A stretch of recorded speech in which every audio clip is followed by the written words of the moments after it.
All right, welcome in everybody to News Made Simple on Bitcoin Made Simple. And here we are talking about some interesting topics in the world. We have a dirty bomb that has been talked about. Elon takes over at Twitter, and the hash rate in the Bitcoin mining world is going parabolic. The treasury market is becoming illiquid, and German companies are dropping like flies. Ones that have survived for a while. So before we get into that, I want to thank our sponsor, the Bitbox O2 hardware wallet. Go get yourself a hardware wallet. You definitely need one in general, but go get a Bitbox O2 hardware wallet and use the promo code Bitcoin Made Simple to get 5% off. That's at shiftcrypto.ch/Bitcoin Made Simple. And thanks as always to them for sponsoring. If you guys want to listen to the show live, if you're not listening live right now and you're listening on the regular podcast channel, you can hear this live on Movies Plus. So download the app Movies Plus. It's in all your favorite app stores. And when we go live, you'll be notified. And you can watch the live stream of us talking about this Bitcoin world. So yeah. Welcome in, everybody. And Luke and Phil, it's been a while since we've done this. So what's going on, guys? What up? Luke, you want to go first? Just been cruising, just been inside the world of Bitcoin, just trying to navigate my way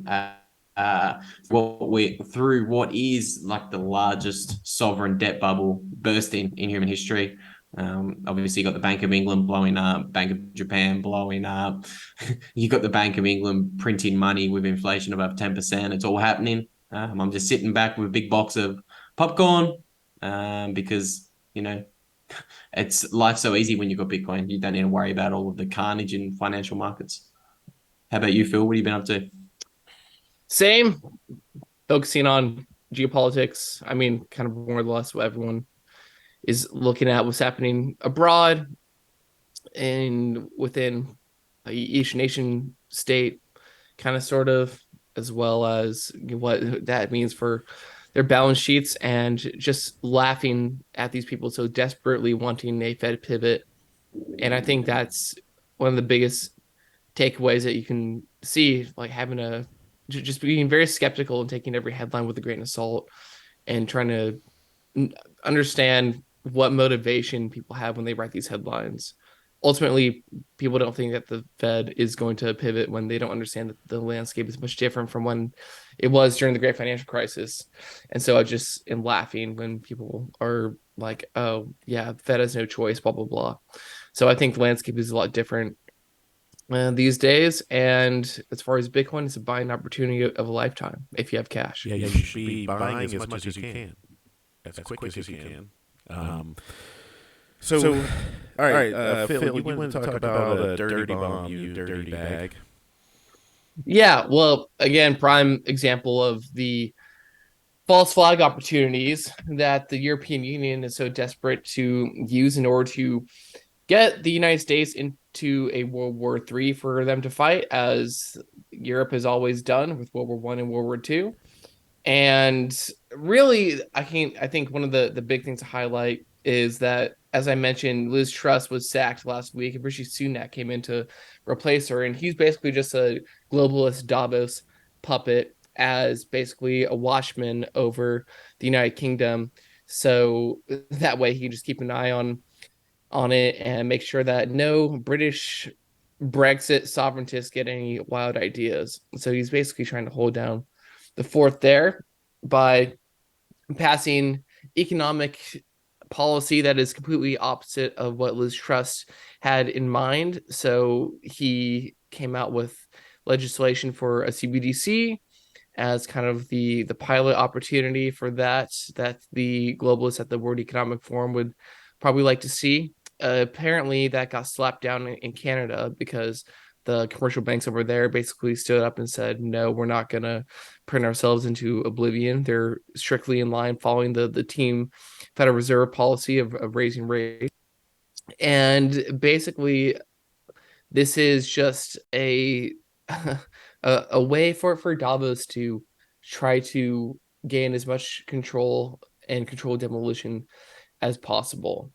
So anything that you see of these types of policies, it is just a desperate cry of them actually losing and trying to maintain as much control as possible. Like, I know I sound like a broken record, but that is basically, to me, what is happening.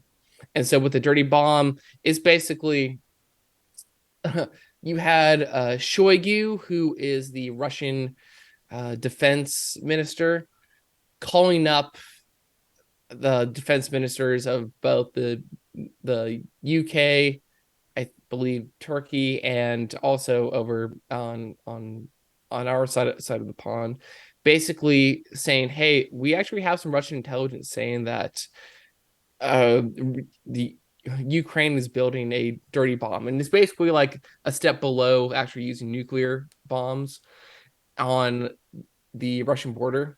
And when this kind of stuff happens, this isn't kind of like a calling up to check in to say, "Hey, is this actually happening?" This is if Russian intelligence is giving this information to the Russian defense minister, the Russian defense minister only calls the U.S. and the UK because he feels like there is a legit threat and he's trying to de-escalate it as much as possible.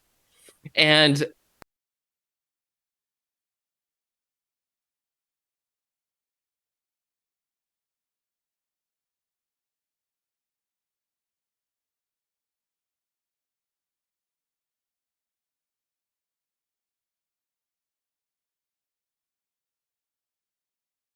their P's and Q's lined in their I's and dotted and their T's crossed. But essentially, I think it's just NATO trying to poke the Russian bear to do something drastic, because yeah, Russia did invade, but they were the ones that attacked first, because all of this was just instigation on NATO to basically, call Russia's bluff and make them invade. So you're basically having these NATO forces trying to poke the Russian bear. But if you listen to people like Scott Ritter, who was basically Top Gun when he was in the Air Force, he's a great American patriot, but he's also having Russian ministers on his podcast and getting their perspective, where you don't get that on the mainstream media. And he's basically having a real constructive dialogue, but he's bringing the point of view of, just from his experience, you have people within American military intelligence saying that this is idiotic for America to actually invade Russia and have this, and basically giving the pass for Ukraine to create this kind of dirty bomb. And basically, if Europe tries to force the US to fight this war for them, because they don't have those strong guns, that weaponry, that armory, because the United States has been the military of the world for, since the world wars. If you have that, then you basically have this undeniable Fed pivot, right? Because how else do you fund wars? You deficit spend yourself into oblivion, which is what Davos wants.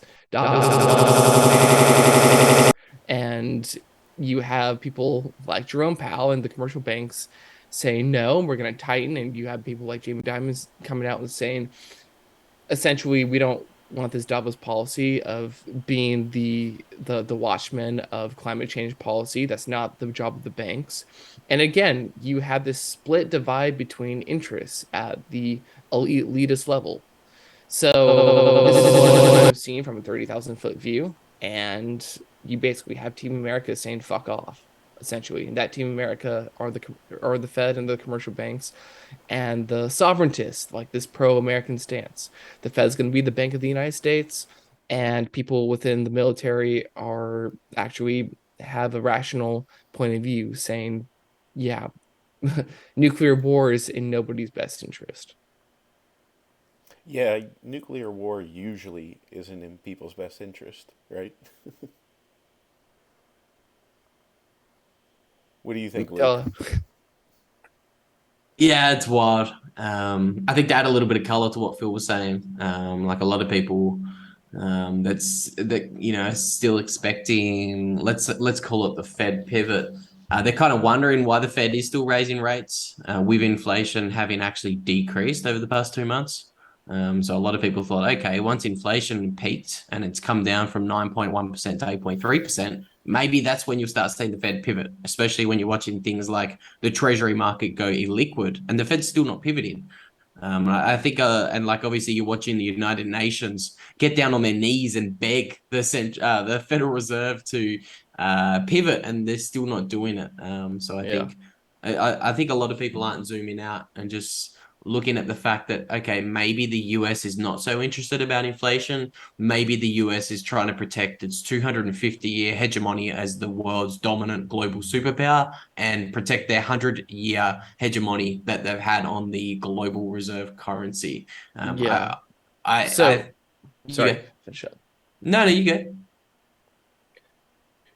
Well, you had Jerome Powell again last year saying that there's more than enough room for multiple world reserve currencies. So their hegemony is not what the banks want to preserve because that is getting the best of them because they no longer want to have to export all of this inflation because that's what's coming back to bite them in the ass. So they don't give a shit about inflation. They give a shit about preserving their credibility by draining back all this inflation, by raising rates like the reverse repo rate, and now have $2.4 trillion in those reverse repo facilities. So again, if they get pushed to war, then they will have to monetize the debt, and this isn't really about inflation. It's about destroying the offshore dollar market and preserving its credibility.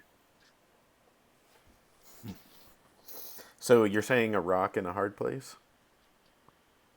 I mean, more or less, but every bull that you see in the bear is just another example, or it just is just more proof that they have more room to raise rates, essentially, because people thought that we're saying less than a year ago, like earlier this year, that the Fed can't even raise 1%, or else everything's going to break. And we're not I'm seeing that anymore. I'm one And of we those. re-indexed our debt to SOFR, no longer LIBOR.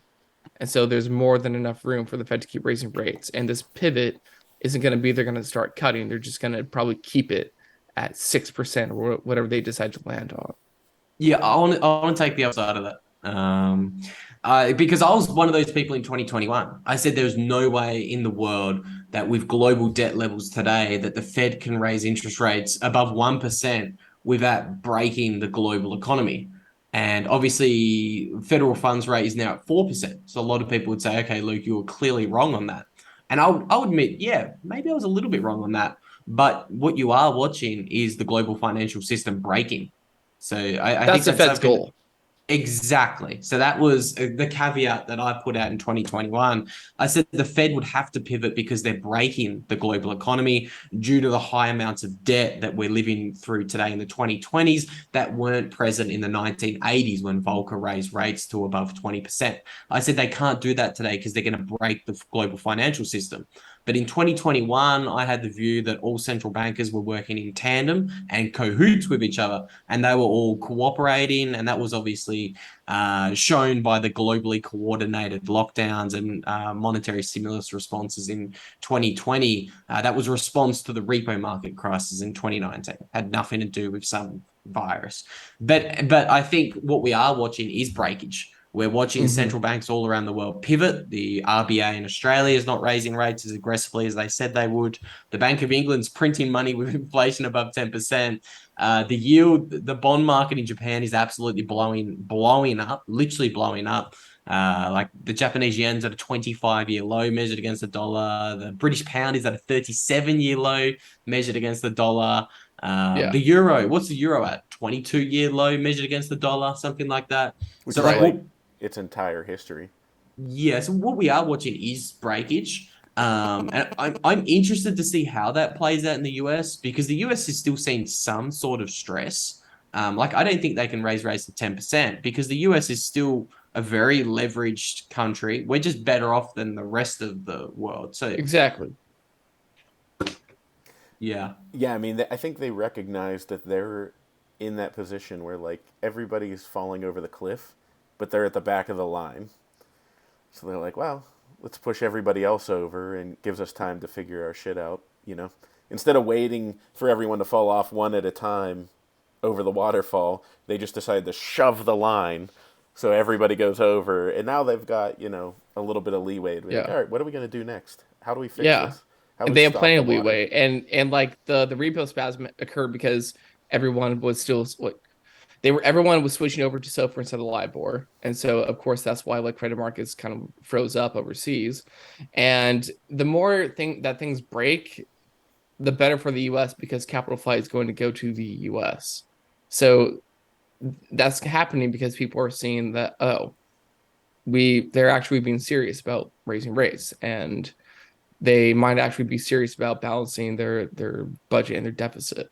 And this is why the midterms are so important, because if you actually get like, I guess, MAGA conservatives in there, then you have people that will be willing to cut social programs like Social Security and Medicare, because we are spending way too much on it. I think it's about $900 billion. And if you cut that to, I think, 46 cents to the dollar instead, I mean, that still leaves them about $400 billion, which surely is not nothing.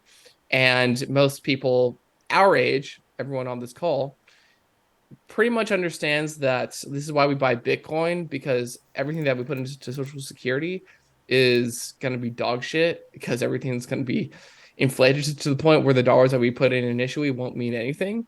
And we also will stop paying the fat cat old farts and forcing them to actually utilize all the savings and uh, assets that they have accumulated over their life to use that to take care of whatever health problems they have, because that's what wealth is supposed to do. And so we no longer are socializing their inheritance that they're going to be passing over.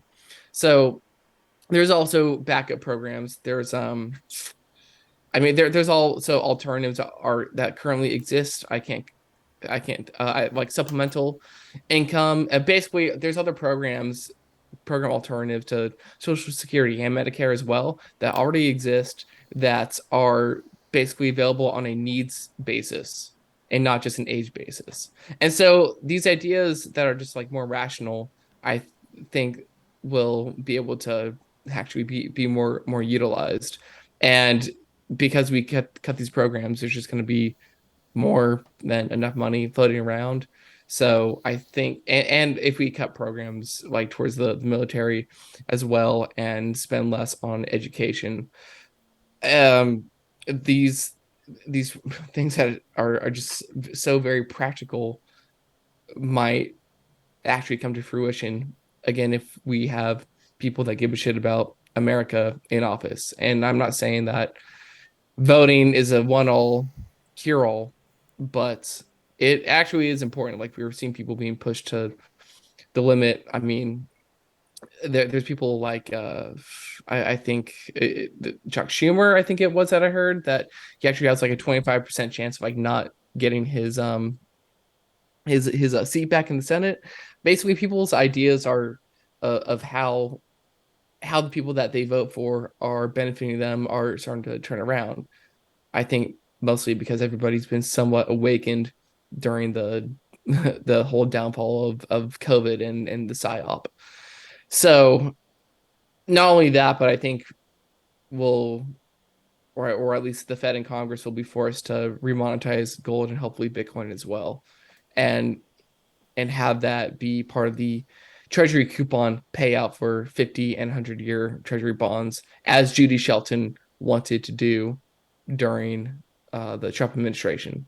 But you had a bunch of globalists in charge, and they wouldn't let Trump put her on the FOMC board.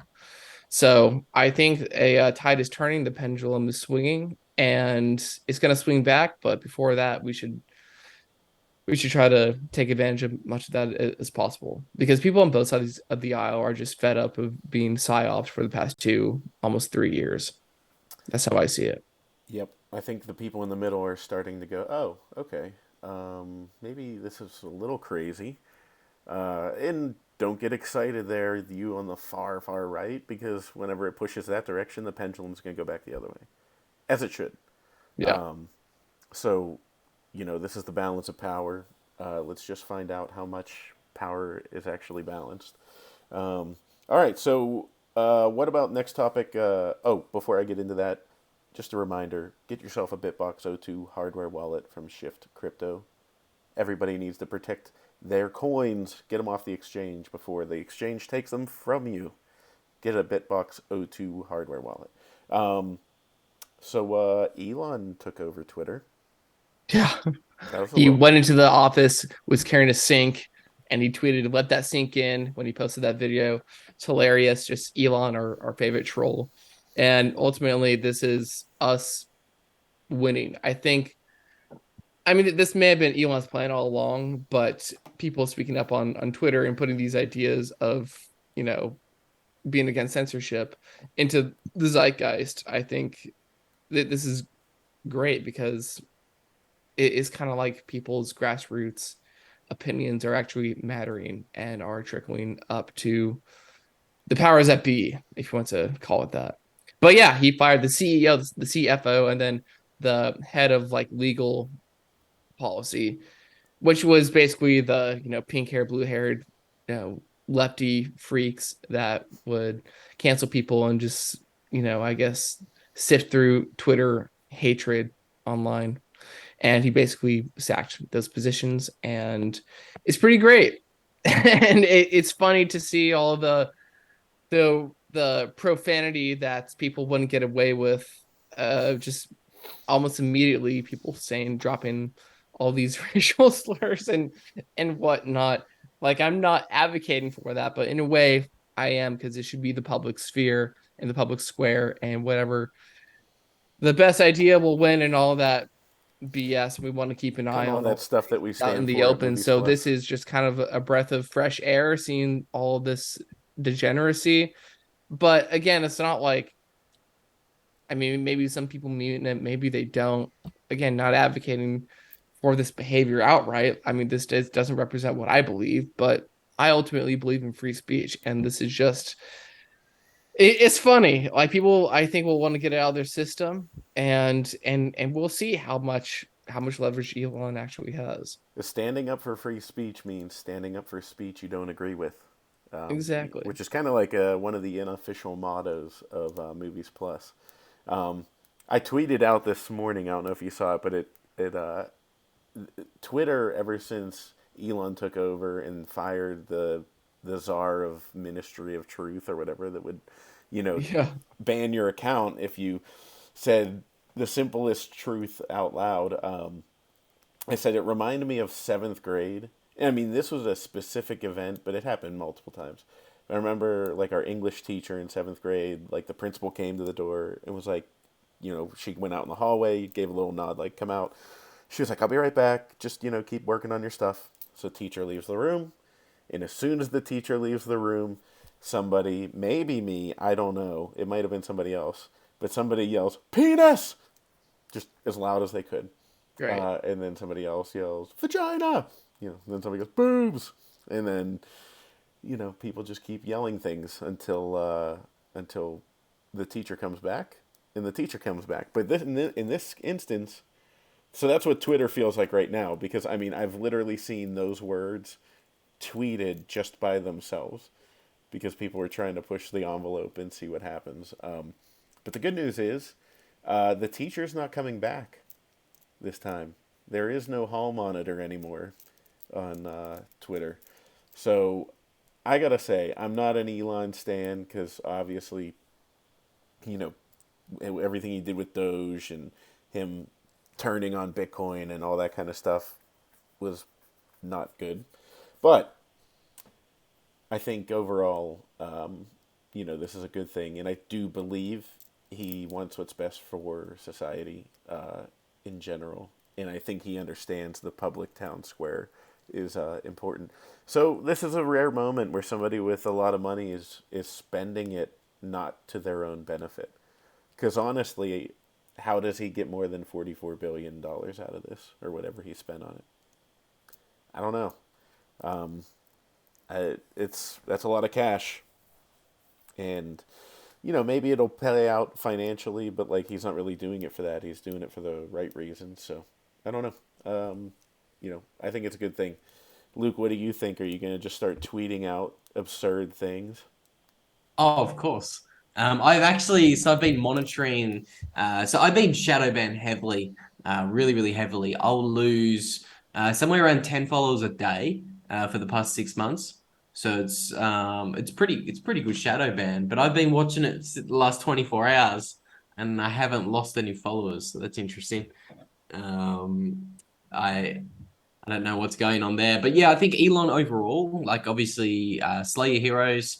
I simped a little bit hard for Elon in 2020 when he first bought Bitcoin, but always with the caveat of okay, this dude's developing microchips that are being implanted in people's brains. I was aware of that the whole time, kind of thinking, okay, is Elon controlled opposition? I don't know, but I'll cautiously watch the events unfold as they do, and hopefully Twitter does improve. I like Twitter is the only social media platform that I really use with any sort of regularity these days. I don't use Facebook. I don't use Instagram. Like I'll post to there to like advertise videos and like Bitcoin stuff, but you'll never see me sitting there scrolling. It's just not because Twitter is just a completely different platform, and I think Elon buying Twitter is just gonna, in my opinion, it's just going to bring more and more people to Twitter in the future. Keep that public town square going. Um, Twitter is the metaverse. yeah, as much as I hate the metaverse, it is. I mean, people were talking about it, and I was like, I think we've been in the metaverse for a while, because like that's what me and my friends did. Like we started playing. We had LAN parties back in the day. You guys are too young to know what that means, but we used to have to get all of our Xboxes together in one room and or in one house, and then run Ethernet cables to each other's and play on a loop so that we could play Halo or Call of Duty. Um, you know, LAN parties as in local area network. yep, Yeah. yeah. I don't know if you ever had those, but it was fun, good times. Um, so, anyways, I just got a text. Sorry, as we're doing this live, I'm getting like these. The video was down for a second, so I don't know what happened there. But anyways, we're all good. We're streaming live and bringing it to you guys. You know, we're doing this with our pants down, so you guys see what's going on in the background. Um, We well, Luke was actually. That was why he was late, because he was walking around his apartment butt naked. Um, always every day, my friend. Always trying to get some sun. Always trying to get some El Salvador sun. oh, hash rate going parabolic. WT fudge is going on Mm, there. Luke, you brought that up, so I'll let you start the topic, but I have some thoughts on it as well. Yeah, so I have some very uneducated thoughts on this topic. When I first saw hash rate going parabolic, I thought, okay, this is interesting. You've got an energy crisis all around the world, so energy prices are skyrocketing. So naturally, people would be less incentivized to be plugging in new miners when they're paying a lot of money on electricity. So I was thinking to myself when I first saw the chart of a hash rate going parabolic, okay, is this nation state hash wars going on right now? Is this Russia plugging in a shit ton of miners because they've got access to pretty much free energy and free electricity? And obviously, Russia's been sanctioned by the world, and Russia also come out and said, hey, we're going to accept Bitcoin for any sort of payments, whether that's gas and oil. So that was my first opinion when I saw that chart of hash rate going parabolic in the middle of a bear market, which is typically unprecedented. And then I was talking to a few people, and they said recently some of the miners, I can't remember if it was the S17 or the S19s, but they've a large efficiency gain recently, like a 30 to 40% efficiency gain. So maybe that's the is it Occam's razor? The simplest explanations typically the causal explanation of something. So I'm not sure exactly what's going on at the moment. Have you guys been keeping Yeah. an eye on the hash? Yeah, Yeah. so I subscribe to the Bent which I rarely read, but Marty put out a very prescient issue of it. And so basically, at an all-in cost of 0.06 kilowatt hours, most ASIC models are profitable, though not very profitable at all. So if you're running S9s at M21s or M20s, you're currently mining at a loss. And let me see here. What does he say for the S19s? S19 and M30s are scraping by with 0.01 cents and 0.05 cents of daily profit, respectively. So unless you're at what kilowatt? at the same, At 6 cents. yeah. Okay, yeah, that I can verify that because I'm running an S19 and I pay 11 cents per kilowatt, and at the current price and hash rate And 10,000 kilowatt hour, 10 cents per 10,000 kilowatt hour as well. is what, a profit of 1 cent. Yeah, so he says let's put into perspective by highlighting the profitability of different ASIC models, mining at an electricity cost of 6.06 and 0.08 and 0.10 kilowatt hour. And there's a diagram there. I mean, anyone can go find this. Just subscribe to the Ben. It's free. But go ahead, Cory. Yeah, no, I jokingly say that, and I've been saying it on my individual pods, my BMS episodes, but it's basically turned into a DCA machine for me. So it's like, well, it's not really profitable. I mean, it kind of is, by a hair, but basically at this point, it's instead of DCAing with like Swan or somebody else, I just have a machine running in the basement that is getting me DCAing me KYC free Bitcoin. Also heating my house, so that's pretty cool. And to shout out to the black box that I have coming, and then I'm going to work with Crypto Cloaks, and I'm plugging it directly into my HVAC system, which will make it even more efficient. But I think I mentioned this on the podcast, but just pointing the ASIC I had it pointed towards the exterior wall, and I flipped it around and facing into the basement, and now my house, my heater hasn't turned on, and it's been hovering at like 70 degrees, and we set the thermostat at 68. So yeah, that's been pretty cool. If anything, actually, I had to keep an eye on it and make sure that it doesn't flip to air conditioning, because I have a heat pump, so the same machine runs for the heat and the cool. And I heard it kick on the other night, and I was like, what the hell? And I looked, and it was cooling my house. Like my air conditioner turned on because the house was too warm. Yeah. Anyways, that's my little sidebar. At least it's saving me money on my heating bill. But yeah, my thoughts on what's going on with the hash rate is, I think, personally, I think there's a nation state acting here. Because what are the incentives? Okay, Russia was cut off from SWIFT. Russia has a lot of oil to sell. Russia has an abundance of energy. I don't know. They're not going to come out and say, "Hey, we're Bitcoin maxis," because like Putin's not for like the betterment of humanity. Like that's not what he's about. But Bitcoin is for your enemies. Yep. Bitcoin is for everyone, so you have to accept that. And I also think that's why if Russia were to make a play like this, they're not going to come out and announce it. You know what I mean? Where El Salvador, we think for the most part, is for the betterment of humanity and their civilians that live there. So they came out very proudly and said, "We are behind Bitcoin. We made it our legal tender." Blah blah blah. Where Russia's like, "Look, we don't want this to be better for everybody. We want to keep it to ourselves." So they're not going to say anything about it. Because then that opens an attack vector for the countries that they are against, where like the U.S. and Ukraine and NATO and everybody could start attacking the crap out of the Bitcoin network. So yeah, I think that's where it's going. Also, it's a little bit of a coincidence that Compass Mining all of a sudden had all these miners in Russia, and then all of a sudden, they were gone. everybody lost their miners, and Compass was like, "Hey, we can't get those back, by the way." It will be interesting though, because who was the miner that just announced that they can't make their debt payments? And Dylan LeClaire has been all over this, but I think a lot of public miners have been overexposed to relying on their Bitcoin reserves, and I think the hash rate is going to start dropping here a little bit, because this is nuts.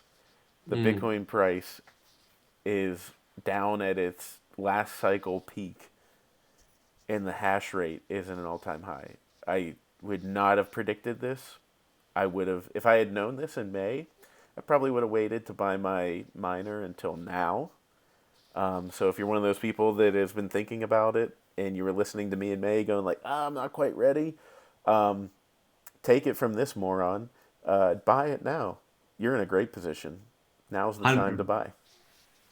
100%. I have FOMO so bad to get like a mining rig. I think the ones I was looking at 6 months ago, they're well over $10,000. I think they're like 2,500 now. So I got FOMO to buy a mining rig. And I'll tell you the efficiency you mentioned. So I have the S19, and they advertise it at like 110 terahashes or whatever. I put it in low mode, low electricity mode, and it still pumps at like the hash rate between 100 and 110, but it uses way less electricity. So if I put it in normal mode, I'd be hashing at like 130, but it's less profitable. So I just pump it down to low mode. So to further your theory that much more efficient, absolutely. So it's an interesting thing to keep an eye on. And Luke, I don't know if you're naked now or if you're off camera and you can hear us. But if you want to get into the treasury market becoming illiquid. Well, before that, I just want to speak on. Yeah, It's funny how y'all mentioned how the cost of miners have gone down, and we're seeing all these like deflationary aspects come into effect, and deflationary, not the destruction of money. Like the normie layman idea of inflation. So the cost of miners is going down, cost of housing is drastically dropping, cost of automobiles is dropping, whereas a year ago people were paying out their ass for a used car. And I just think it's really interesting because like you are seeing QT actually working in the background and sending you those signals of, hey, you shouldn't be interested in buying this house. And we're seeing the real estate bubble collapse in front of us, and it's beautiful. So I just kind of think it's really just like a breath of relief seeing this monetary policy actually happen. And just this whole talk about hyperinflation kind of coming to fruition. Hyperinflation and hyperdeflation, as Ron Paul always says, is the side of the same coin. Yep. So we're seeing both kind of happen at once. My one sister who doesn't listen to the podcast, so the one that's listening, I won't name who's who, but and the one that doesn't listen, she joked with me and said, because I was talking about macroeconomics, all those things, and she goes, "Oh, you mean like how all your things didn't come true?" And I was like, actually, the only thing I was wrong about was the price of Bitcoin in October of 2022. Everything else has happened. So yeah, but Luke, go ahead, take it. What were you gonna say? Oh, yeah, I was going to chime in on the hyperinflation, hyperdeflation. I thought Phil was going to take the deflationist camp, but he saved himself there when he said we're seeing both at the same time. Because I have been a hyperinflation maximalist. I think the first podcast we ever did together, Cory, was in mid 2021 when inflation had just popped up, and at that time I published like an 8,000 word article looking at the long-term debt cycle. And from mid 2021, my thesis was inflation is not transitory. You're going to see hyperinflation. And I think you're going to see it before 2025. I think that's what I said in that podcast. And I think since then, you're watching the emerging signs of hyperinflation all around the world. But you're watching hyperdeflation in some areas in the United States, which is really interesting. So like if you look at Argentina, Inflation's predicted to hit 100% by the end of the year. Inflation in Sri Lanka is 110% year over year. Inflation in Turkey is ridiculous. It's like 70 or 80%. So people are losing half of their purchasing power every single year. But then obviously in the United States, people are still losing a lot of purchasing power, but asset prices are crashing in the US and the West. So really interesting dynamic. We could probably go down that rabbit hole in another whole weekly tidbits news session. But what did you want to hit on and round us out on, Cory? The treasury market becoming illiquid. Yeah, so I wanted to actually pick Phil's brains about this because he's really following the infighting between the factions in the United States. So obviously we have the That federal. You that go. not so much. I think I briefly touched on this lastly. I mean, in my last newsletter of Q Paul, stands for Quiet Parts Out Loud. But basically, I think this is like what's the what I'm about to talk about is what was kind of the game plan before the treasury market was illiquid. But basically, Janet Yellen was coming out and saying, "Hey, the treasury itself is going to buy back debt from the market," and it was kind of like an end round around the Fed because the Fed would usually do something like that. And again, I think this is just like another signal to force the Fed to pivot when that's not the Fed's mandate whatsoever. So I think most of the debt that's illiquid will probably be the shorter term treasury bills that are before or shorter than 10 years, I would say.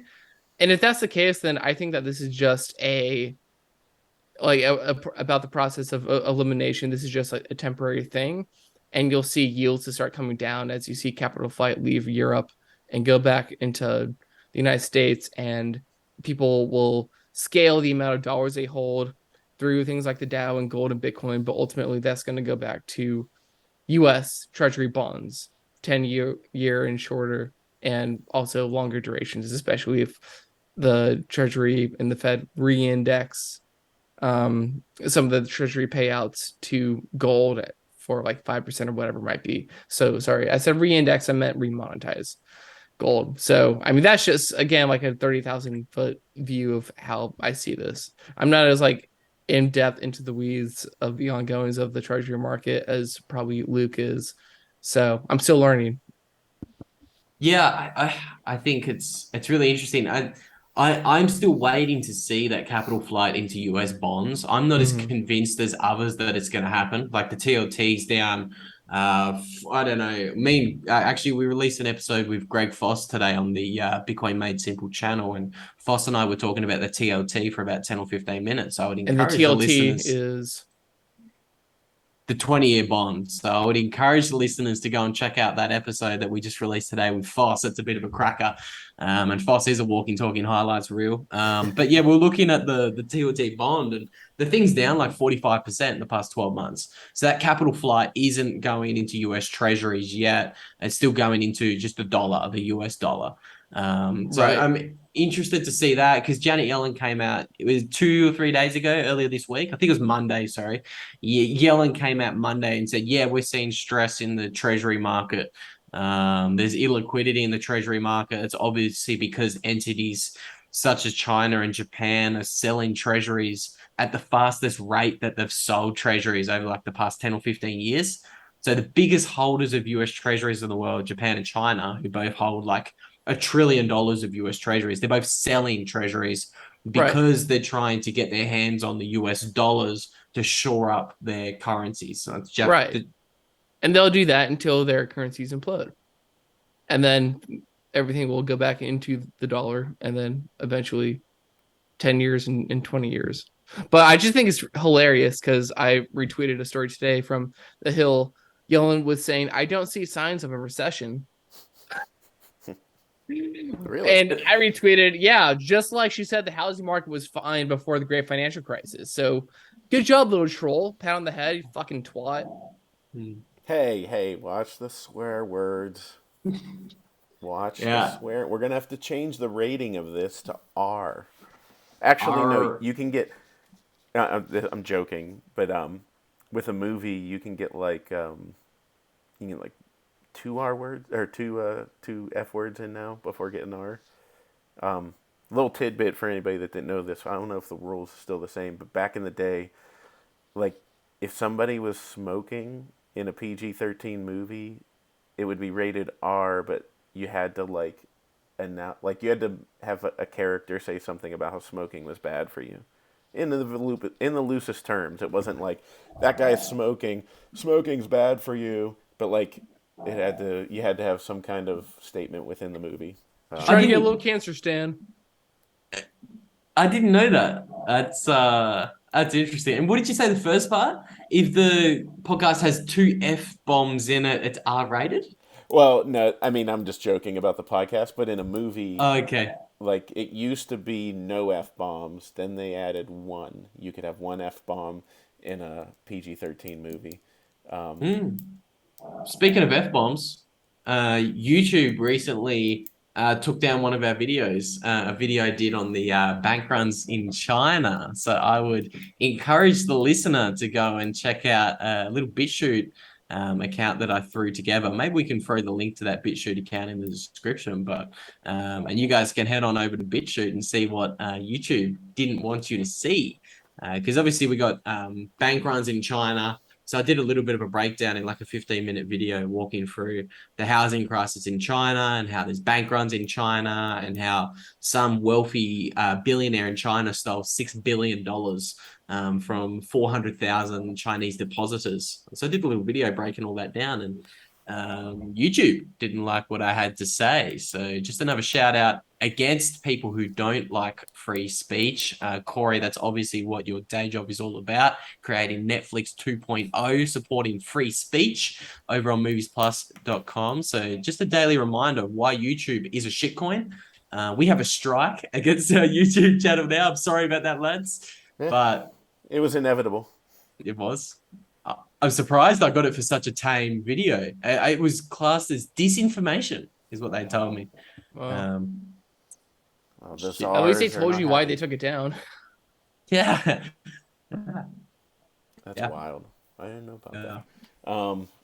And last thing to round it out, so a handful of German companies that survived both World Wars, the Great Depression, hyperinflation in Weimar Republic, all those things, they all went out of business like within 24 hours. So talk about that, Luke. Yeah, so a lot of people are saying like, oh, this is just another garden variety recession. A lot of people are saying, oh, what we're living through today is just another repeat of '08 or the 2000s tech bubble crash. And I think a lot of people just aren't zooming out and recognizing where we are in terms of history. Like, I think this is the big one. I think this is the bursting of the everything bubble. This is like what we're living through is historic. And that's kind of reflected by a lot of the carnage you're seeing around the world. So in Germany, there's like four of the largest companies in Germany. I don't actually have the names of them on hand. My phone's over there charging. But these companies, they all lasted for longer than 125 years. And they all went bankrupt last week in the span of 24 hours. And they're not like in the same industry. So it's not like this thing that would make sense. It's like companies in all sorts of different industries in Germany.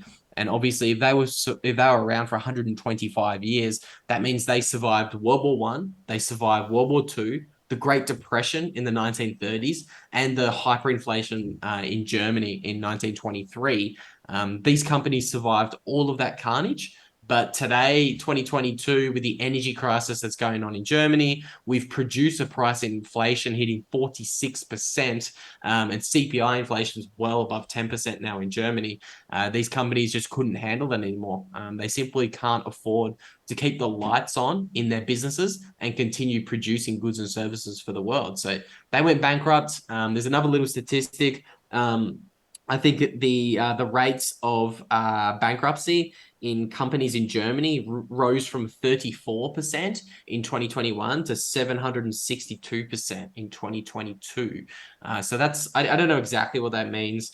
I assume that means bankruptcies are up 700%. Yeah, and I think that only puts more pressure on the ECB because companies in Europe, and especially the ones that you're talking about, I would understand why they go bust because they produce commodities and stuff, and commodities have been through the roof. But from what I've learned from TL, Tom Longo, and others, is that companies in Europe aren't as capitalized like something like Apple in the US. And companies like Apple in the US can finance themselves by issuing debt to the market, and they don't have to go directly to the banks. Whereas other companies in Europe are basically the bank's bitch. Like they're not as capitalized. They can't just go out to the market and issue more corporate bonds. And so it just kind of goes to show how robust of the creation of private capital in the American economy is compared to the rest of the world. But I also see how the real chink in the armor of these companies that have been around forever are the ones that are producing like the hard, tangible assets as far as, engineering and automotives and energy. And that it's kind of like the forcing choke out of the US draining dollars from Europe, and also Russia on the other end jacking up energy prices to choke them out. But again, this is this is kind of the game plan of like the Powell and Putin versus Davos, and whether or not they're explicitly calling each other up and coordinating this policy is debatable. But that's kind of what you're seeing unfold. So Interesting times. yeah. Interesting times we live in. Pretty wild. Um, well, yeah. I guess we'll wrap that out and see if we had any closing thoughts from everyone. But one last mention: make sure you get yourself a BitBox02 hardware wallet and get your coins off the exchange. Go to shiftcrypto.ch/Bitcoin Made Simple and use the promo code Bitcoin Made Simple to get 5% off. Also, if you guys want to get a subscription to Movies Plus, use the promo code Cory, Cory, and that'll knock the price down to $2 a month. And the price for the price of $2 a month, you'll be getting the Movies Plus original Q Sent Me. If you remember the guy with the buffalo horns and the red and blue face paint that was walking into the Capitol on January 6th, yeah, we have the only interview footage with that dude, and it's a 3-part series that is coming out only on Movies Plus. Might I And add, Congress, I believe, demanded a subpoena yeah, of that footage, Congress and Paul and asked for Jason the. basically said, "Fuck off. We're using this for a documentary." Yep, yep. The Yeah. Congress has asked for the footage for the January 6th committee that they have. It's kind of I'd say it's a selling point if it's such good footage that Congress wants it. Um, then you're definitely going to want to tune in. So anybody in Congress, if you guys want to check it out, it comes out on November 11th, and you can watch it. Just use the promo code Cory, get yourself a discount, and you'll have some great stuff to watch. And also, we have our first original up there. It's called Welcome Home, and I know everyone that's watching this show and listens to the show is going to want to watch Welcome Home because they will enjoy the story of an Afghanistan war vet coming home and trying to be forced out of his home by white supremacists. And then he goes a little crazy. And it's a fun one. So, anyways, and you guys, all you listeners, I had David Lugo, the director, on the show, I think a month or so ago, to talk about it. But yeah, other than that, closing thoughts. Phil, go first. Just keep calm, stay informed if you want, but if not, and you don't, and you just want to tune out, then vote for free speech and get a Movies Plus subscription, and just keep stacking sats, because you gotta take your wins when they're given to you. So I don't know. I appreciate everyone that tunes in and listens to us, and hopefully we'll be much more regular. We all kind of have been on a hiatus as far as putting content out, but I myself from my show am working on that, so expect some more content coming from me on a more regular basis in the next couple of weeks. But other than that, we appreciate the supports, so just stay tuned and keep calm and huddle on. And if you are stacking sats, you guys can get $10 of free Bitcoin if you sign up with Amber. Obviously, they're a Bitcoin only company, and they're sponsoring the podcast as well. So if you use promo code Luke1, you can get $10 of free Bitcoin. And like we say about all exchanges, don't keep your Bitcoin on the exchange. Transfer it into a nice, sexy little hardware wallet. We recommend the Bitbox O2 hardware wallet. It is the cheapest and the easiest hardware wallet to use. And you guys can get, what was it, Cory? 5% off if you use promo code Bitcoin Made Simple. So Amber, if you're in America or Australia, check them out. They're a great Bitcoin only company. I recently released an article on there titled Bitcoin and the Bitcoin, the dollar milkshake, and how we separate money from state. So you should go check that out. But yeah, closing thoughts, keep stacking sats. We're living through extraordinary times. Honestly, this is like literally the most interesting time that I believe there is to be alive. So I'm fascinated. I'm loving it. Just trying to learn as much as I can about Bitcoin. Anyone listening in, get your Bitcoin off exchanges. They're all going to go bankrupt. And keep paying attention. Wild times ahead. Awesome. Awesome. All right, well, guys, thank you for listening, and we will see you live on Movies Plus next time. But also, if you're listening on the podcast on all the regular spaces, you can catch it there at a later time. All right, guys, stack sats and keep calm. Peace. Adios, amigos.